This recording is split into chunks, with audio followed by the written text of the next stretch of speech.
चला बाजार तो है किंदे ई कपड़ा, ऐसे पहिन चलबू हो जाई लफड़ा। चला बाजार तो है किंदे ई कपड़ा, ऐसे पहिन चलबू हो जाई लफड़ा।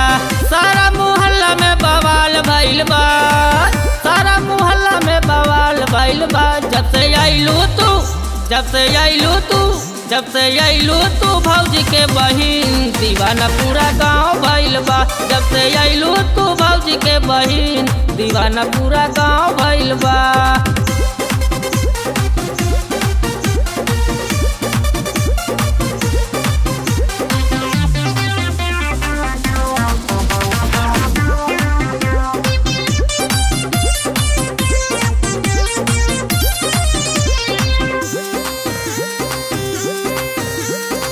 तोरा बदल तोहर चाल मस्तानी, लइका दीवाना तोहर कहाँ हलो रानी। तोरा बदल तोहर चाल मस्तानी, लइका दीवाना तोहर कहाँ हलो रानी। सीटी बजाव चल आगे पीछे, देख बदनिया निहार ऊपर नीचे। फैशन का तोहरे कमाल भइल बा, फैशन का तोहरे कमाल भइल बा। जब से आइलू तू, जब से आइलू तू, जब से आइलू तू भौजी के बहिन, दीवाना पूरा गांव भइल बा। जब से आइलू तू भौजी के बहिन, दीवाना पूरा गांव भइल बा।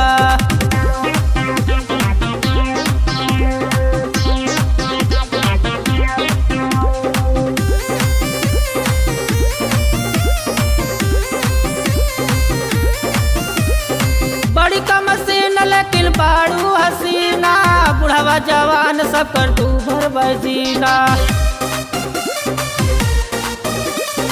बड़ी कम सीन लेकिन बाड़ू हसीना, बुढ़ावा जवान सब कर तू भर बजीना।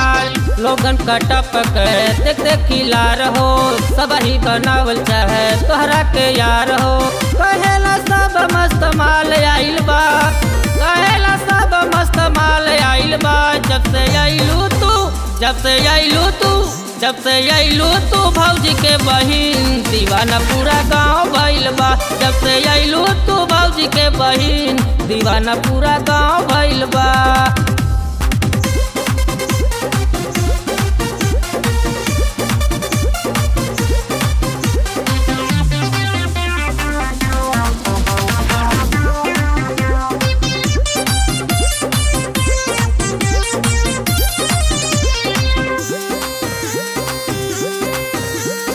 ललका टमाटर जैसन गोरे गोरे गाल बा, यही अदा पर तोहरे माचल बवाल बा।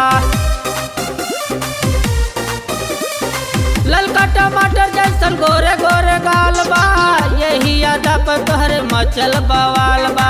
भौजी बहिन के अपने नैहर पठाई, नहीं त गौआ में गोली चली जाई। जबी उमेश रखवार भइल बा, जबी उमेश रखवार भइल बा।